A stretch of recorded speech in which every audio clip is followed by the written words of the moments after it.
join us as we go behind the scenes of today's most notorious cybercrime.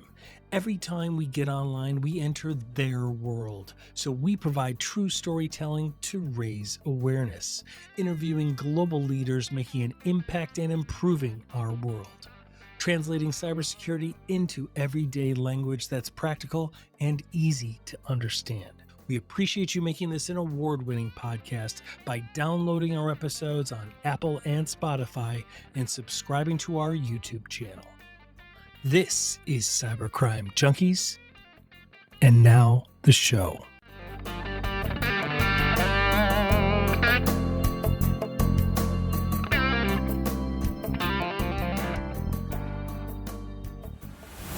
Well, welcome everybody to Cybercrime Junkies. I'm your host, David Morrow, and I'm very honored today to be joined in the studio by none other than Brian Seeley. Brian is a keynote speaker, infamous hacker, author of Cyber Fraud, The Web of Lies, along with a lot longer title. We'll get into that in just a second, Brian. No need. The book sucks. It's a good book, actually. And a former U.S. Marine. He's the only hacker and speaker who has wiretapped the U.S. Secret Service and the FBI. And he's also been interviewed by Harvey Levin on TMZ, which we're going to get into as well. Brian, welcome to the studio, my friend. Thanks for having me, David. No, great to meet you. Great to have you on. So, little background: when you were growing up, did you know you wanted to be involved in security? No. Did you know you wanted? It wasn't even. That's like saying using a debit card and having a PIN number means I wanted to get into two-factor authentication development. Like, there you go. I mean, it sort of qualifies you, but not really. Like, I knew I was good at computers because I was terrible at talking to girls. Like, whatever day in school is that the was, litmus test? Then we're all really good at computers. I missed that day. I've always enjoyed being on the computer. I like simulation games. Then I lived in Japan for a lot of my childhood. Really? Why is that? Were you parents brought overseas? My dad was an expat for a while, but Neat. What ended up happening after World War II was both of my grandparents became missionaries and raised their families collectively over there. So my mom was a family of 5, my dad a family of 6. And like, I'm talking like 6 kids in 8 years, like serious baby boomer generation. And all of them raised in Tokyo. So my father's 65, 67 or something like that. He lived in Japan almost 50 years.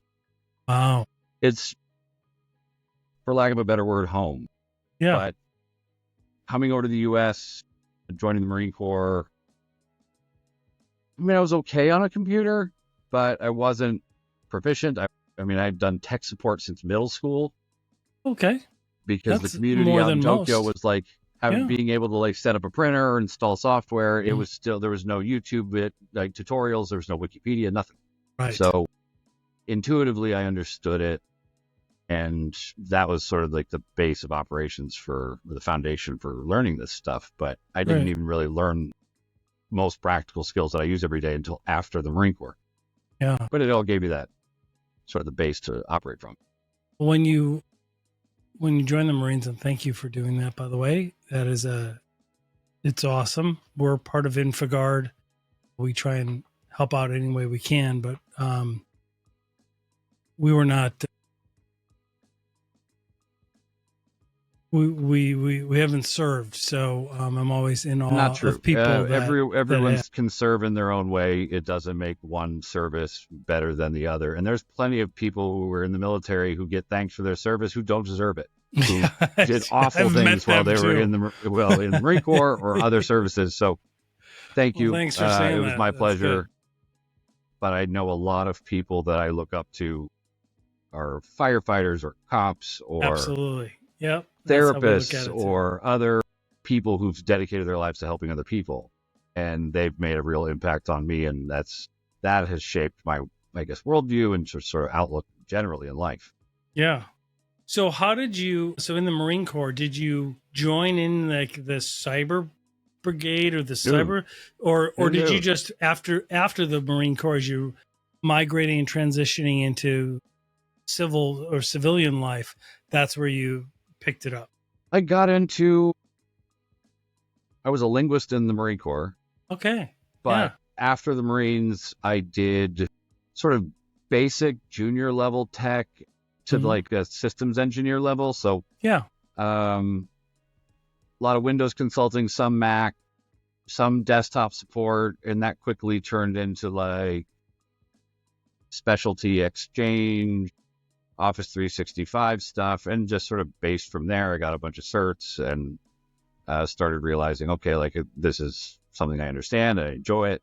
Now I do security consulting and NIST assessments and documentation upgrades and large scale architectural builds and working with like a major airline at this point, or a Department of Energy laboratory to do revision 4 to revision 5 NIST assessment, documentation, gap analysis.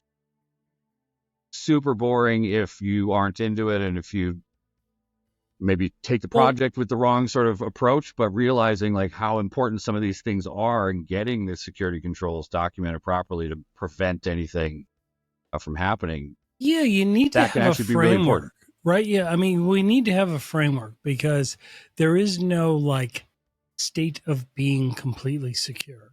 And, you know, unless you're all just unplugged and you're out in the woods, right? But other than that, like there is no real state of that. And so you need a framework, and different industries have different variations of similar things. But you have to, you know, they're all the main highlights, and you have to do certain things to, I always look at it almost like a phase of maturity, right? Like as you bolster down and you improve on certain controls, then you become more secure. And then your aim should be to evolve using what I've learned a little bit in like therapy or psychology was like, if you push people too fast to learn something, they'll go outside of that sort of optimal window for learning. Like the 10% over your capability is generally like where you should be targeting things. Anything after that, you're going to injure yourself. If it's exercise, you're going to be frustrated, stressed out, and it's not going to be productive. If you do that to your users and you try to advance maturity too fast, they're going to revolt. They're going to leave. It's going to be frustrating. So you introduce things slowly, plan it out. You don't throw too many things at them at once. And maybe treat it as if it's your responsibility to make sure that they're trained up on certain things rather than, well, you failed that pen test, the social engineering email test, you're fired. I might have had an opportunity to fish 30 CEOs as part of a summit, and during my keynote presentation, handed them results of this secret pen test they didn't know they were part of. Right. And 75% of them failed abysmally. Right. And they all laughed it off, but it was like the point was to deliver a message like, you guys failed this with very little effort on my part. The other ones only didn't fail it because they weren't answering their phones. They were on the plane. They were on vacation. They didn't even read it. It just takes a few minutes and a couple different approaches. To even click on the link, they didn't even read it. So that's the only Open Facebook profile. Oh, you like the Red Wings? Good. Yes. You just won season tickets. Exactly. How lucky is that? Right. Wow. And like, it just happened. We'd like to send the tickets. Where should we send them? Will you be at the summit? Is your wife attending? We send them to your home, or should we bring them to you at the conference? Oh, no. No one's going to be home for 2 weeks. Perfect. Unbelievable.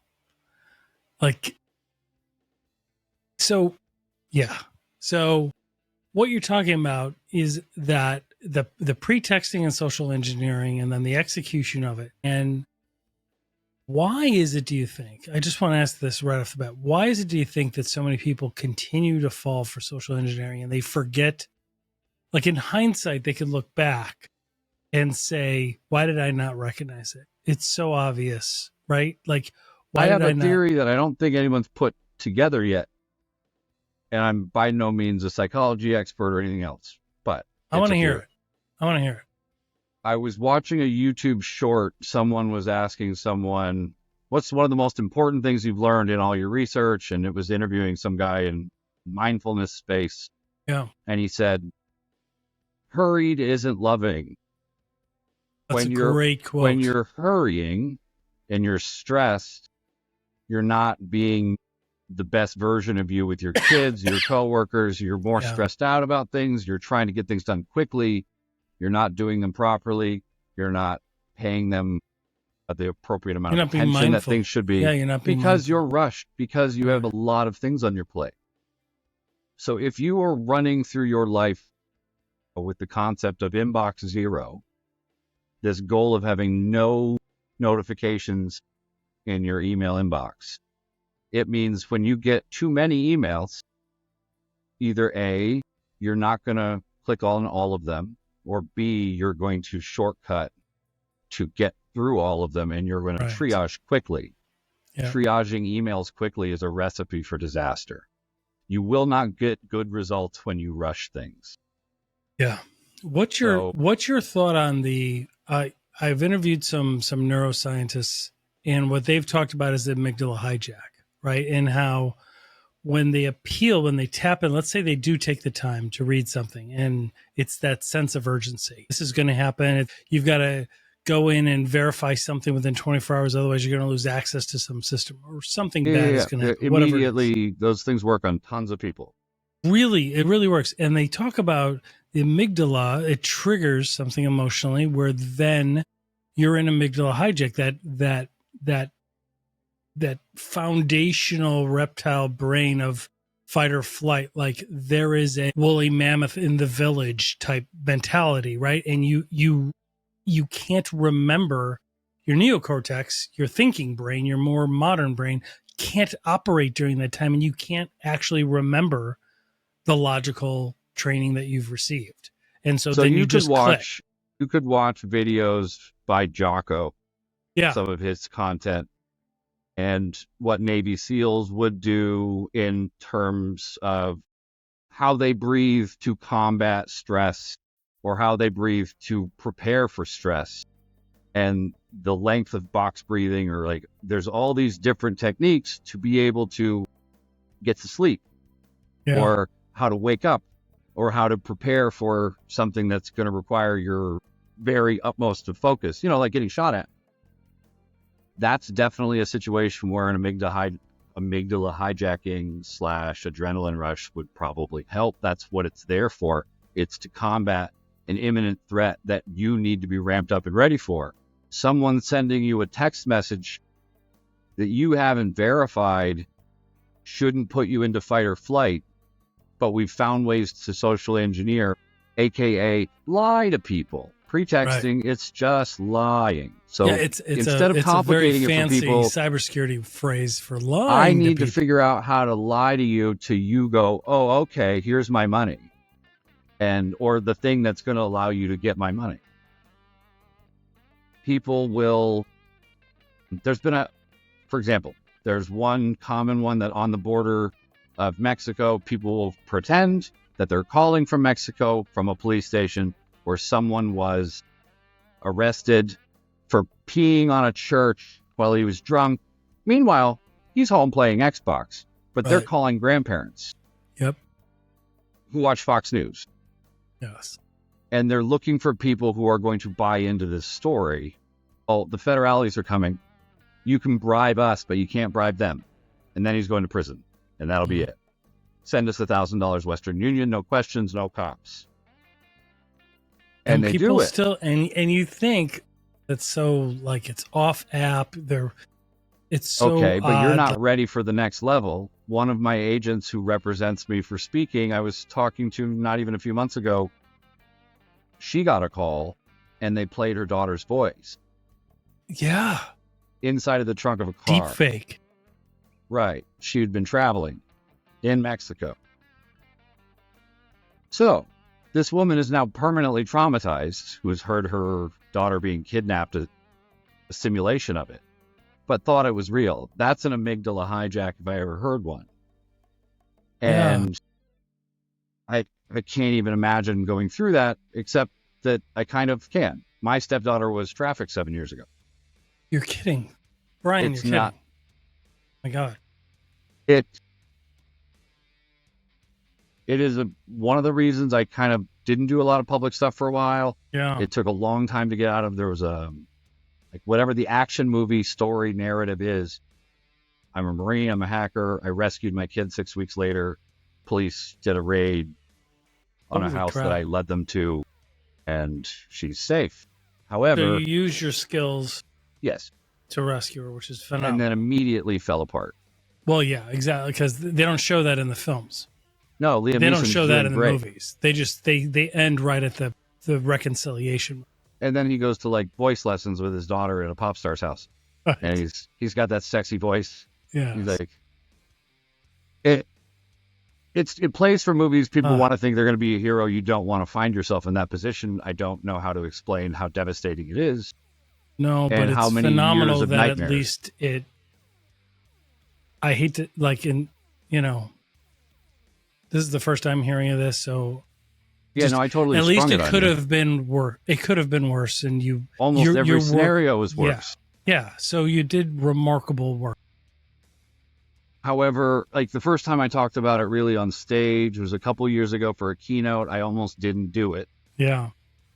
The point, I guess the point of all of it was to make anyone who's ever gone through something like that, because it's not like we share any of that stuff publicly very often. It's the stuff we don't want to share. Right. You know, we share the hey, I'm going to Dubai. I'm flying this amazing first class ticket thing. Not, hey, I'm going to therapy to make sure these nightmares go away because I don't know how to make this exactly, because I haven't slept in 6 stuff. weeks and I keep having the same nightmare recurring dreams. Yeah. But guess what? The friendships you make when you do share those kinds of things, you end up having people who will go through anything with you. Yeah. And unbelievable. You need to be able to slow down and process stuff that's happening in the moment. If you're not able to do that, you might be dealing with unresolved trauma. You might be dealing with things that are causing you to have to not be alone, be around people. For example, drinking or doing drugs or overeating or gambling. They are all external distractions that are preventing you from being good by yourself. Like, you don't have to be alone. Even if you're by yourself, you can be good. You can have a meal. You can do something nice for yourself. But a lot of people don't do that, myself included. Right. Until I processed enough of this stuff going, oh, wow, okay, that's starting to make sense. Well, and so many of us keep busy just to keep busy, right? It's just we move on from one distraction to the next so that you don't have to sit in a room and have still think voice. That you're falling behind and everyone's kicking ass at life. And, they've got books on your shelf and I haven't even finished my second book. And the first one wasn't great, but it's also the best and worst book on the subject. I should have put your book on the shelf for the video. Don't do that. Dude, by the way. It's the worst book and best book on the subject. I refuse to listen to these episodes because I can't stand the sound of my voice, but I'll listen to the guests speak. How many? So when I do the clips, I want to hear what you guys have to say. I just don't want to hear myself. This is the good stuff. How many episodes have you done now? 238, I think. See, even at 238, you still haven't gotten used to it. No, I don't like it either. That's one of the worst tasks of having to go through. And I have 200 podcasts that want me to come on, not as like a brag. It's more like, that means 200 potential hours of having to listen to my own stupid voice. I don't want to hear that. I want to listen to other podcasts and check out for a bit. Yeah, I know, but it's all about spreading awareness, and it's about meeting like people that have played an important, role in the fabric of what we're all dealing with today. So let me ask you, let me segue a second so I saw your TMZ interview, and I think if we post this on YouTube, I don't know if I'm allowed to post the TMZ. I'm sure you're allowed to post part of it in terms of copyright. Just for us to talk about, but the audio listeners will hear the whole interview, and it was phenomenal, by the way. So walk me through this. You get a call from TMZ, and what is going on? Because there's the Google algorithm that allows people, walk us through what was going on. So someone used a technique similar to what I did on Google Maps to make things that weren't there actually show up on Google Maps. Some of the pranked listings I did were like, I changed the Library of Congress to the Zoolander School of Kids Who Can't Read Good. That's and awesome. I made So a on Google Maps, when you Yeah. go there and you look up the Library of Congress address, it Right. says the Zoolander School of It Kids did that for a can't little read. while, yeah. That's freaking brilliant. That's great. Yeah, so many funny ones. If you Like can't have a sense of humor in life and see the great like art that is involved if in you that, want to cut this next part, mark it. But I made something on Bing Maps that's probably still there in the World Trade Center. There's an office of the Lemon Party. my God, And it's got my cell phone number on it. And it's been there for like 7 years. my God. And I'm like, dude, this is unacceptable. But Bing Maps is just a nightmare. Yeah. So Google, my whole battle with them was like, hey, this is a vulnerability you guys aren't doing anything about. They're like, nah, it's just spam. And so I demonstrated it a few times and then eventually just wiretapped the Secret Service and the FBI without permission because naturally that's what was the next step, I guess. Yeah. How did one go from that to the other? That's the part I'm missing. So you have Google Maps, you're putting these like, an address for Marvel instead of the Smithsonian people are using it to expand their businesses into locations they don't actually have. Exactly. For mobile businesses, carpet cleaning, locksmiths, whatever, to either scam people or beat their competition in one way, shape, or form, or for lead gen. There's a lot of scenarios, so it doesn't make it easy to pinpoint what someone's up to. However, that's going for money. What if we go for the other thing, information or power? So I thought, well, what about like campaign finance or bank or congressman? What if I switched Hillary Clinton and Donald Trump's campaign phone numbers or headquarters and screwed I was so close, but I had already gotten a very big warning of like, you're not allowed to do that again. You know that, right? I'm like, oh yeah, totally did it. So that was the FBI in San Francisco and Secret Service in Washington, D.C., and just creating duplicates of the originals, same website, different phone numbers, same address, and then flagging the originals as spam. They disappeared and mine became the default. Unbelievable. Not super smart because that's considered a crime. Wiretapping without permission. I think wiretapping there is no with permission. And it's a 5-year penalty for one phone call, and I think I recorded 40. And but you didn't do that with I didn't do that to gain any information malintent. Your modus operandi was for solving a problem and to identify it's like a vulnerability test, really. And you went and did it. It's like a bug bounty program almost. You went and did it. You brought it to their attention. Almost being the key word. There was no financial gain because of that. Only the potential of harm against you. It was a demonstration of really good technical skills and really poor judgment. And it some makes late for night a great night. Yeah. It sure does. They didn't arrest me, luckily. But did they not believe you? Like you went to the FBI or the U.S. Secret Service office, right? And you had all those recordings, and so they didn't believe you at first. No, they thought I was a tinfoil hat crazy person. They actually said, "All right, well, we'll get a hold of you if we have any."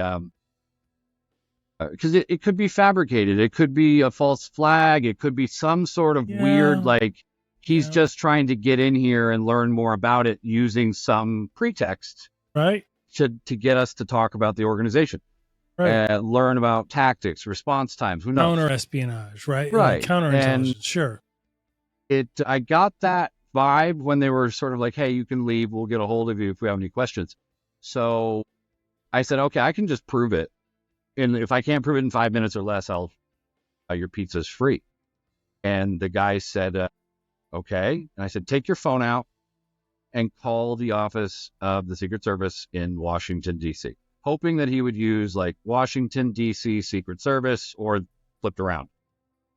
Pulls out a phone. I'm betting it was a Google phone at that point, and Google would have been his sort of default search. Mm-hmm. And I was right.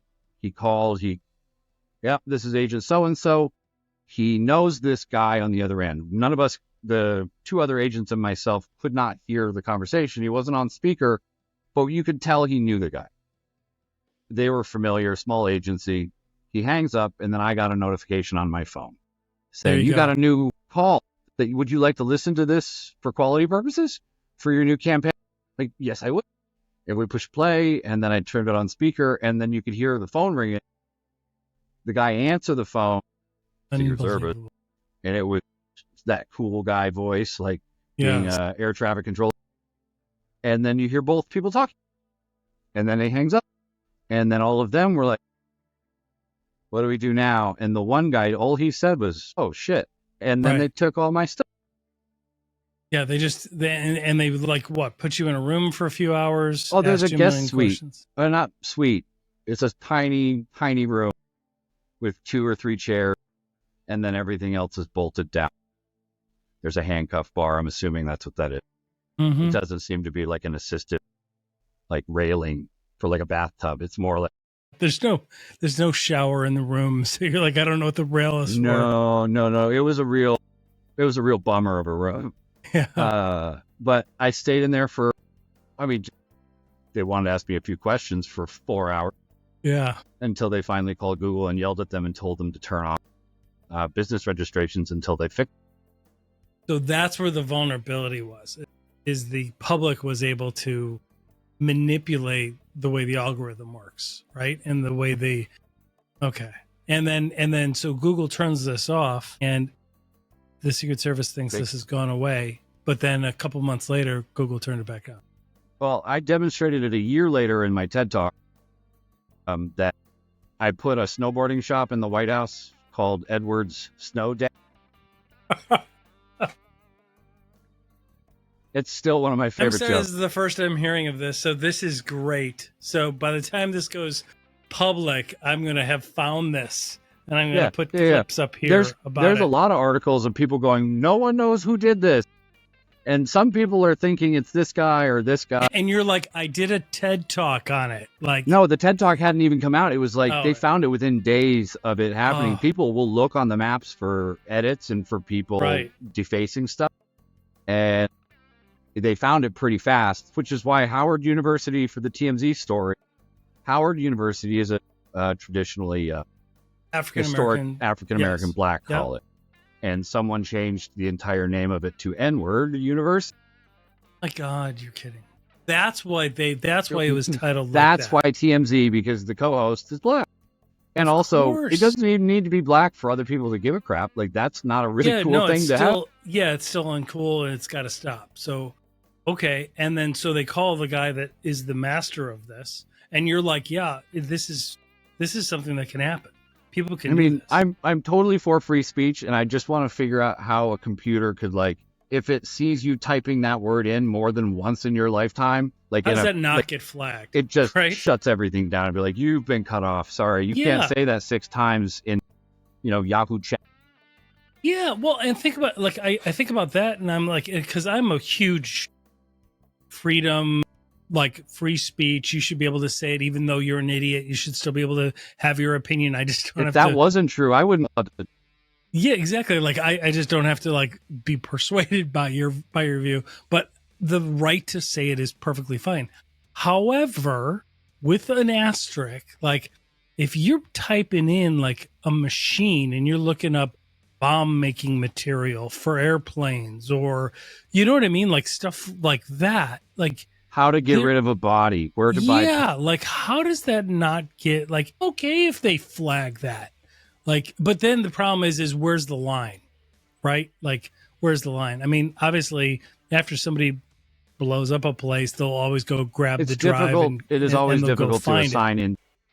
Yeah, that's the whole thing. Because what if you're just researching it as a kid, researching serial killers and researching how they did isn't technically illegal to know the content, right? But then to act on that content, to, like, start gathering material. Exactly.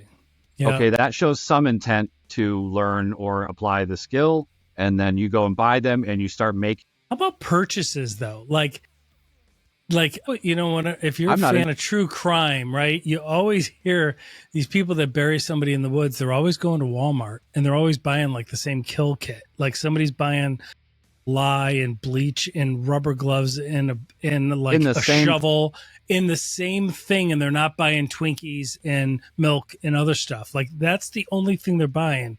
Like, how does that not get flagged? Right? it probably Yeah, because especially if you're you're using like a debit or a credit card, and then if you brought yeah, your phone with. Most crimes now are being solved with, hey, you were in this proximity with of a Geo, tower when yeah, this murder. They know everybody who had a cell phone that was near a yeah. murder scene, and they'll pick people up, and you're like, I have no idea. I was in my house the whole time with another. Well, which is why you can hear about these people getting away with some of this stuff in the 70s, in the 80s, but they could never get away with it now, right? Right. Like There's John there's Mulaney, no way you'd be tracked. the comedian John Mulaney, had the best comedy bit about that. Like 100 years ago, crime was just dumb. It was like, hey, look, there's a pool of the killer's blood. Yeah, Bro, exactly. somebody mop this up.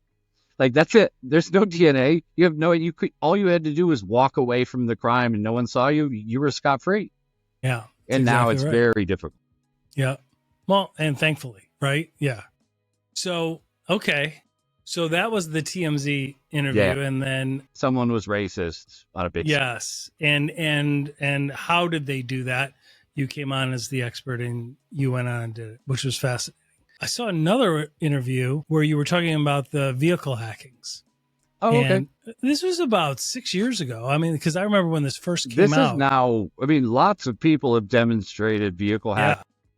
Yeah. It's almost the guy who hacked the plane from in the... Right.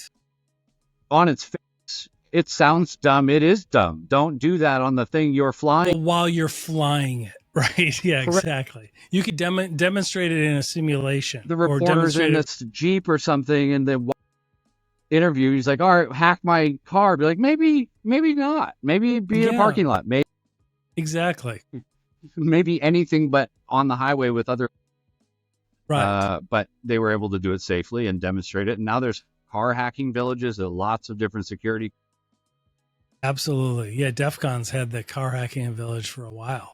They've had it at the Black Hat Conference twice, if not. Interesting.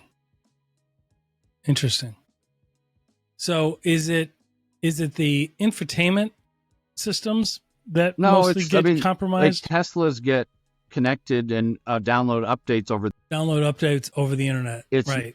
Like magic. It's bliss. It's cellular. It's LTE or something. And so there's a connection there that has a hardware address. And if you can start identifying these vehicles, I think that's probably the hardest part initially, is identifying which vehicle. Right. And being able to make some sort of connection, finding that access point, and then figuring out the programming to make it go, like turn it into a joystick and make the car.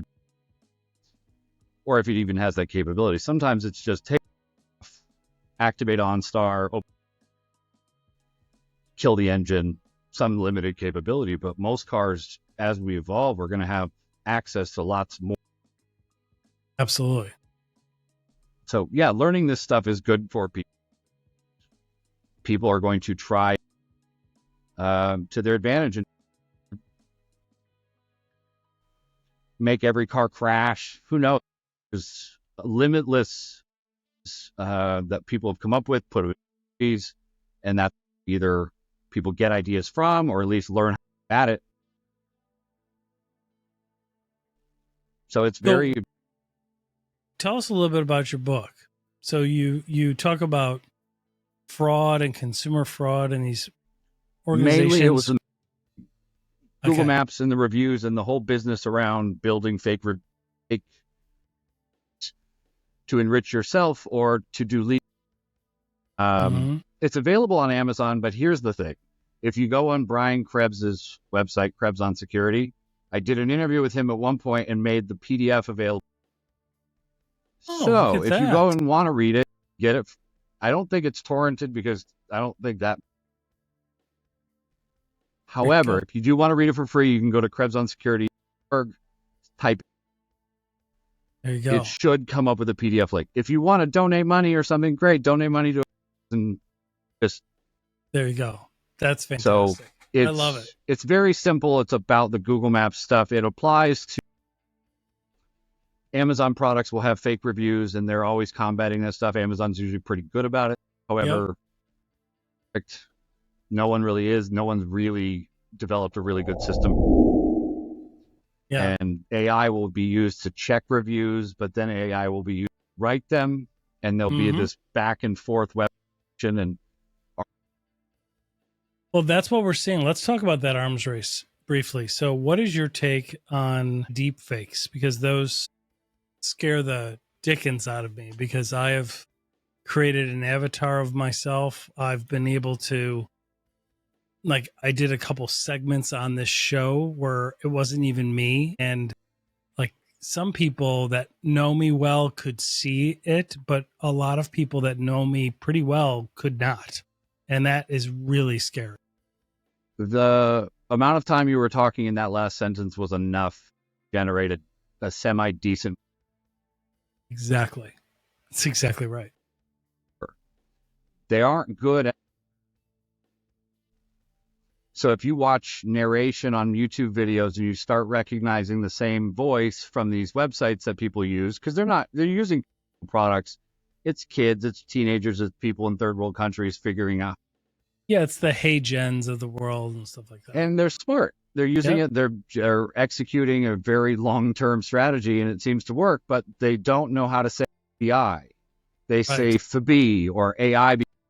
Exactly right. And it's so silly when it's going fast, and you're like, yeah, did he just say, and how the FB fights cybercrime? Really? Did they just say that?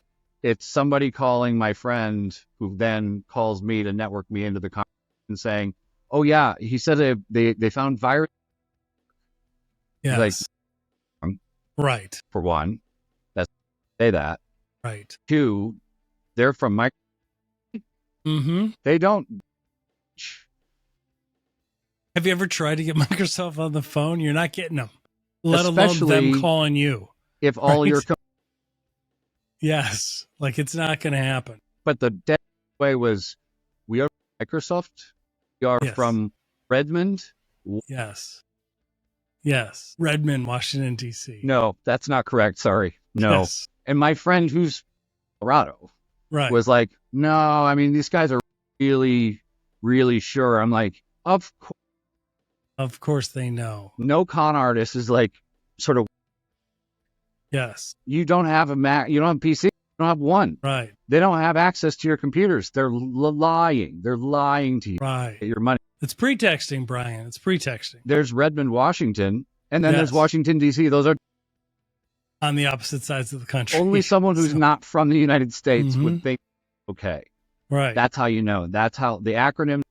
I saw an AI-generated image yesterday that someone from church, for growing up, like the mother of one of my friends, shared, and it's this really attractive police dude, nice haircut, holding his little son, raising his son alone, joined the church, joined the police force, trying he's a movie star looking, good looking kid. There's no way either of them are police officer and child. They're movie stars. Number two, the flag on his uniform is missing. There you go. But the flag on his house has an extra one.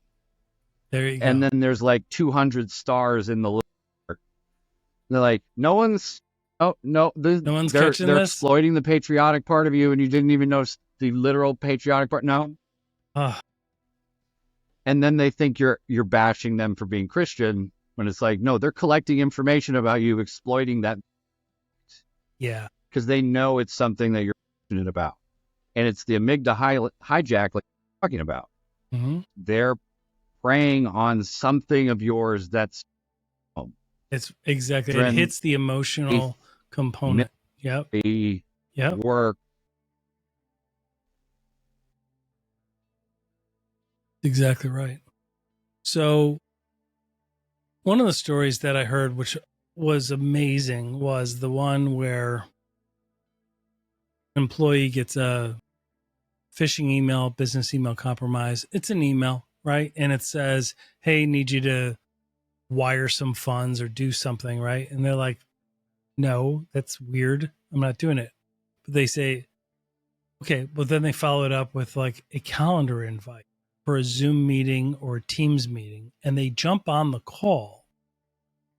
Yeah. And the person is there and there's like 7 or 8 people on that call, all of names that are in their directory at the company, right?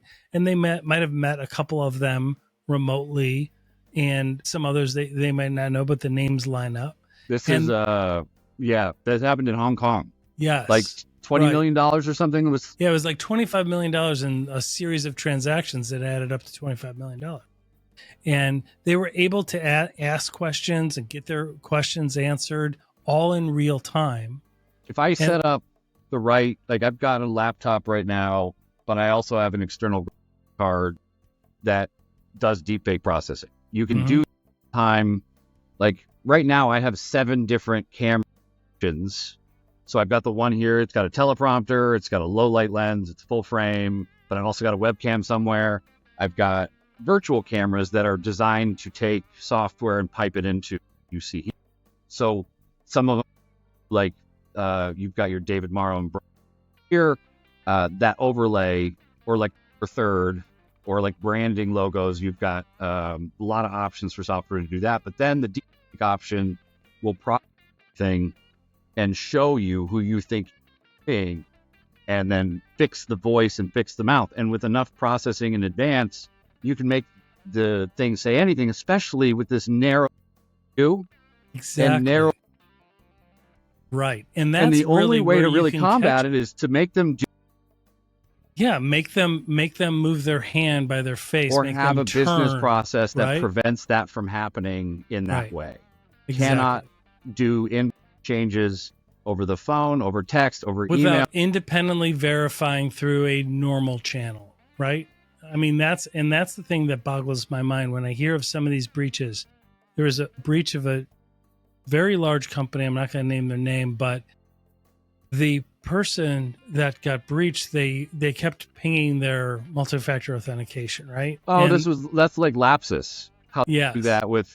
Yeah, it's like, yeah, it's the MFA fatigue.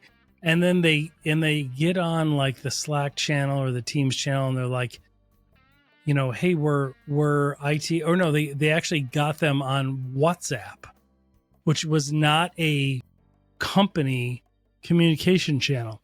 They're like, hey, this is IT. We're just doing this. Could you please approve the MFA approval because we're resetting something for security? And the person's like, yeah, that's fine. Boom. Why do people not realize they're not going to communicate to you through freaking WhatsApp? Like, they're not going to go, like, your internal IT or your security provider is not going to communicate to you off channel to get something done. Remember what I mentioned? Hurry. Yeah. People don't want to lose their jobs. People are being bombarded with information and new stuff. Expensive. So all of a sudden you take someone out of their element and and someone's messaging them on WhatsApp and oh, okay, hold on. Yeah, exactly. They're not taking time to think because this person's pushing and there should be a process that every employee goes through in the very beginning saying, these are the threats. Right, exactly. If you're a driver, you got to know someone's to the truck, steal what truck, kill you and steal the truck. Like, maybe list them out, even if it is a little scary.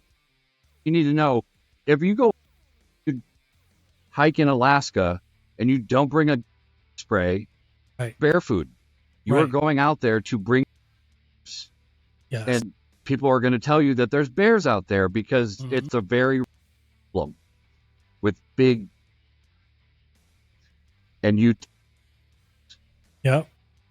I love the bear analogy. We use the bear analogy often because I kind of, because I think like you're a hiker in the woods, you know, it's a bad terrain and there's a bear. You hear it, you see it, you need certain things, certain best practices to kind of see where the bear is, do a bear, like throw out a bear trap, have bear spray. You have to know what to do should the bear approach you. Are you supposed to get big? Are you supposed to just cower? You're going to try and outrun that thing? Right? Like all of those things. How many people think you could fight a bear and win? The surveys that people have actually done, I can beat a lion, a gorilla, a bear, be like, no. Right. Right. And you're not going to outrun it. You just have to outrun the other hiker with you. Like, that's it. So they run 40 miles an hour. Yes. You don't. Neither does Usain Bolt. Right. You just have to, the other guy with you who's not in as good a shape, you just have to be able to outrun them. If they could get the bear's like inner monologue, he's like, oh, I'm going to get you. Oh, he's climbing a tree. I wonder, oh, that's dumb. I wouldn't have done that. Like, guess who's good at climbing? Yeah, exactly. Right here, won a medal. I've got a medal in it in grade school. They awarded it to me. Oh, I love a good hike. It's great. They're going to be frisky, are they? Here we go. I'm on my way. Favorite tree? It's my favorite tree. I was up there Thursday. Knowing what the risks are and rushing. Yes. And not rushing your employees, not forcing them to do more than is possible reasonably. Yeah, that's a good point, because I don't think when people start an organization, they get all the standard boring security awareness training, right? But they don't get the training of like, these are the apps that we use. This is how we communicate. If somebody's reaching out to you outside of this for work-related stuff, stop. Don't do romance scams, for example. No one's there's people pretending to be soldiers stuck in a field, and they need you to send them money so they get home. We don't just send one guy. We don't do that. Right. That's not how any of this works. They have so much access to internet and other things. They don't need no. But so much money's lost because people want to believe, and people are very charming. Yep. Well, and they're calling from Redmond, Washington, D.C. Correct. Right. Good old hometown of Redmond, D.C. Yes. There's a lot of things that need to get adjusted. And the more people know about this, I don't like just, hey, it's fear. You need to operate and live that way. I mean, outlets that make a living that way, and that's fine. No, I think it's more just being aware and just having, like, if you can entertain people and get people to kind of enjoy the process of being aware of some of these outrageous stories, then it kind of can resonate, right? Like, and not make them feel guilty. No, it happens to really smart people. Like, some of the smartest people in the world are also very big idiots and make dumb choices. And like, if you're busy, you're like, yeah, fine. And, oh, whoops, there goes the company. So don't take yourself too seriously. You're not as important as you think you are. Like, you're researching cancer, and then you totally are, and don't check your phone. Yes, and please don't. Yes, please don't. If you're actually doing something that matters in the world, we need to be protecting. Please, Don't approve the MFA if somebody contacts you on WhatsApp. Whether or not you like Joe Rogan, one of his bits is my favorite. He goes, until I send you in the woods and you can put a camera in a smartphone and take a picture to me. Like, where are those people who know how to do that? I know how to do that. Like, we need to be protecting people, because we're all screwed if, like, we go back to the Stone Age. Yes. Yeah, that's exactly right. That's a great more people know about it. You'd be surprised how often people I know from 12-step meetings, parents have sent money to get couriers to bring them lottery winnings from countries they've never been to, let alone played the game. Right. But they want to believe so badly. Well, and that's where the AI deepfake part really plays into the emotions too, because they can mimic somebody's voice and be like, "This is your daughter," right? Like I need something, and it sounds just like her. And if you hear that as a parent, right, you're just like, oh my God. But that's at the moment when you have to go, hang on, let me try and reach out to her. Like, just let me double check, right? You have to have that independent verification step in everything that you do. Fight or flight response on information that you can't easily verify. Just being able to go, all right, if I'm going to panic, I can panic later. So just chill out. Right. Like, we'll put this on hold. Pause it. Yeah. Just put a pin in the absolute panic, but if freak out stage, and then do it. The idea that you send or you post tons of video while traveling. Yeah, I think we've done a good job, but please don't do that. Like, listeners, like, wait. You can just wait until you're home, because there are people, I mean, the OSINT, the ability to, and when you take a picture, right? Don't take a picture with like your family members in back or that shows your home and everything. Like they're able to determine all of that stuff, right? They're able to determine from the metadata, like where the picture was taken, when the Most picture was taken. websites will strip out the metadata, but there are some people, I swear to God, even know how much time it would take. But some of the GeoInt guys who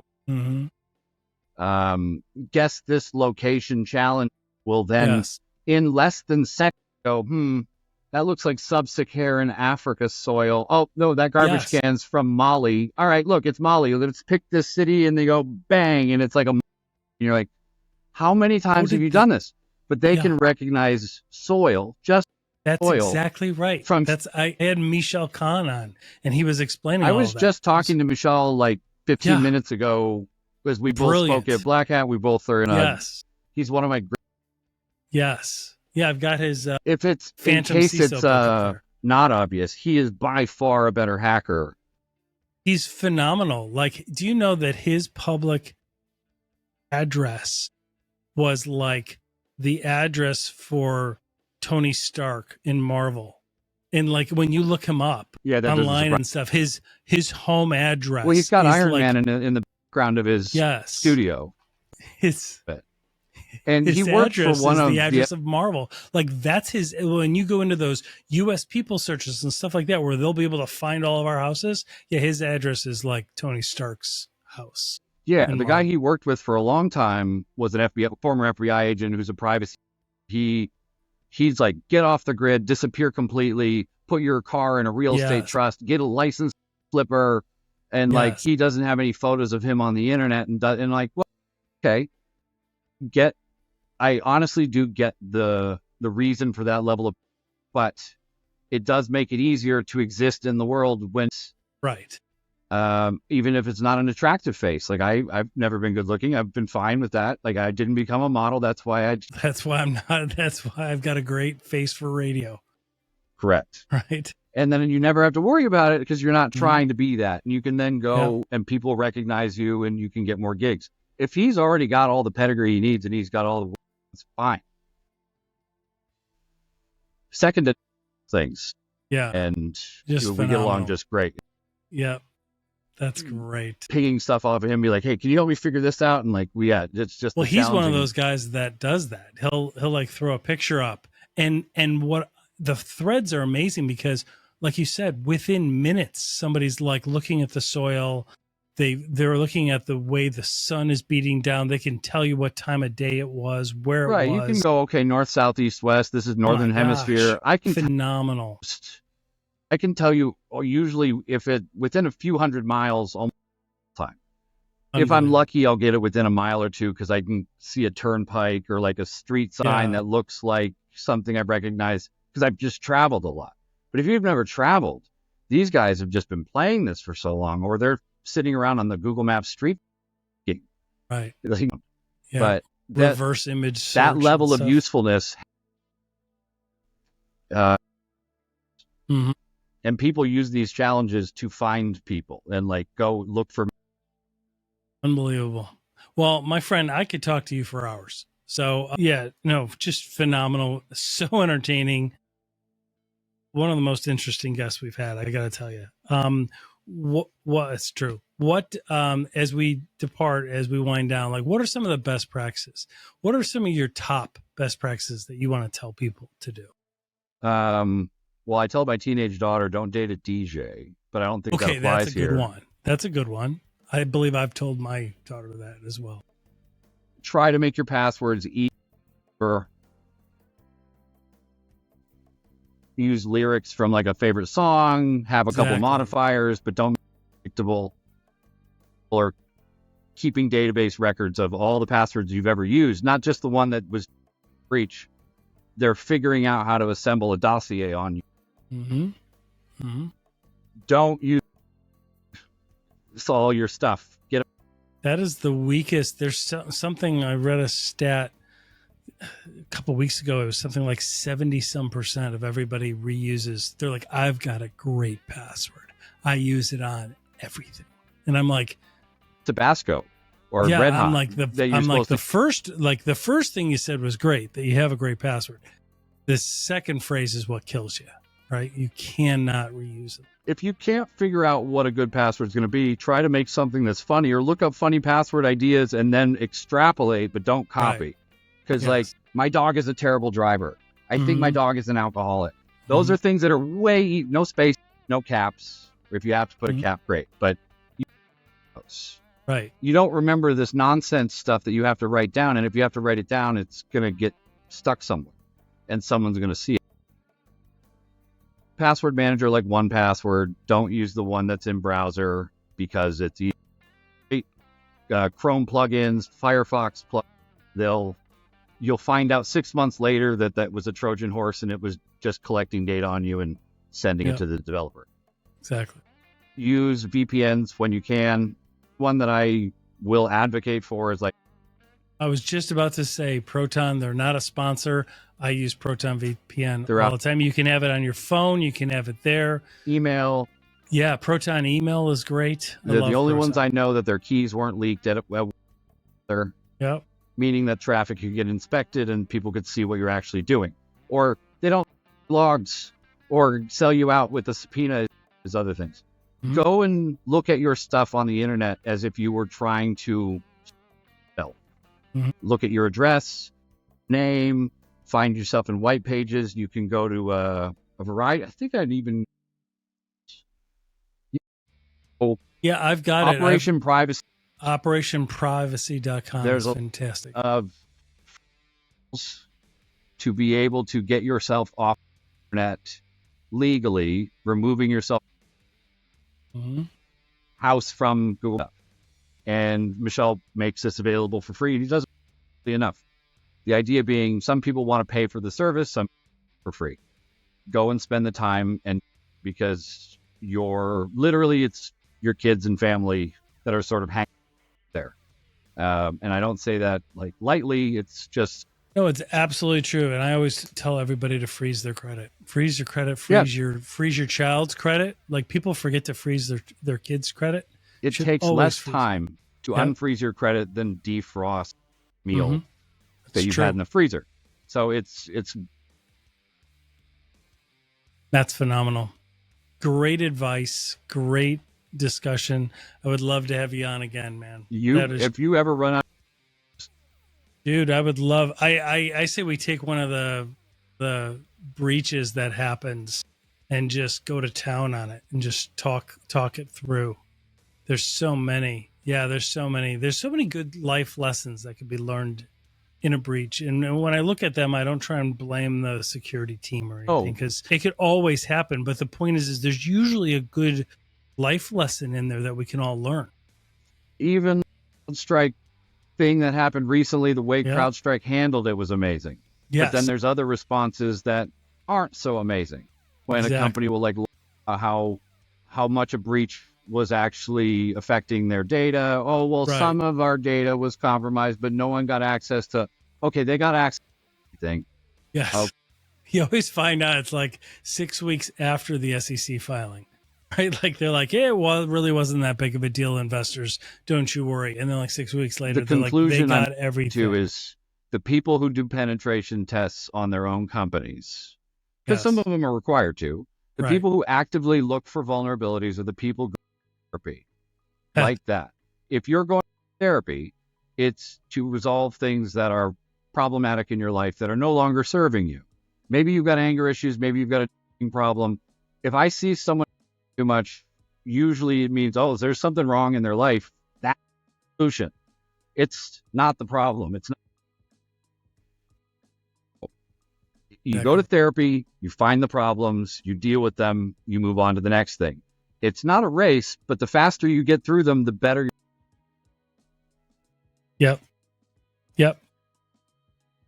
That is fantastic. Thanks so much, Brian. I had a fantastic talk, man. That was absolutely great. We will definitely talk again. It's the only way I'll get included in a conversation with Chris Voss or some awesome guests. You will. I would love to have you guys all on. We should have you and Michelle on. And I'll throw up some images. We'll throw up some images and we'll just see what we can figure out. Actually, it's really not fair having him on. You and I can do it because you're really good at it. I'll throw up some images and have compared to Michelle. That's fantastic. I'm funnier. Yes, we'll say you're much more entertaining. It's great. No offense, Michelle. Like, Michelle's fantastic. I mean, I'd rather have his skill sets than be fun. Yeah, he's pretty amazing, man. He worked for, it was Brazel, right? Thomas Brazel or Michael Brazel. And he's like the fixer in Hollywood who will go and, like, when a celebrity buys a home, they're able to, like, keep it off the grid. And because, celebrities still get on social media, but they can't get on social media as themselves. And you can tell, like, an LLC. Right. And all their information was scrubbed from, the time that anyone's ever heard of them or they had credit. And, like, you go back, but then every so often someone, the wife, or they forget, like, the nephew, or like, or it comes out in litigation later or something, and then it gets disclosed. Right.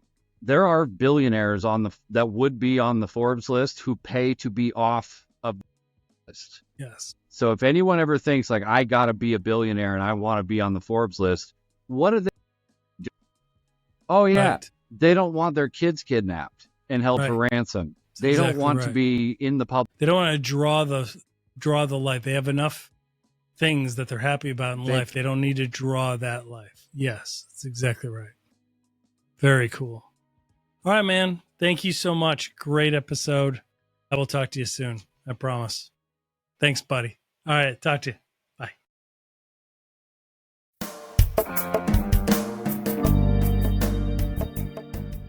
Come join us as we go behind the scenes of today's most notorious cybercrime. Every time we get online, we enter their world. So we provide true storytelling to raise awareness, interviewing global leaders making an impact and improving our world. Translating cybersecurity into everyday language that's practical and easy to understand. We appreciate you making this an award-winning podcast by downloading our episodes on Apple and Spotify and subscribing to our YouTube channel. This is Cybercrime Junkies, and now the show.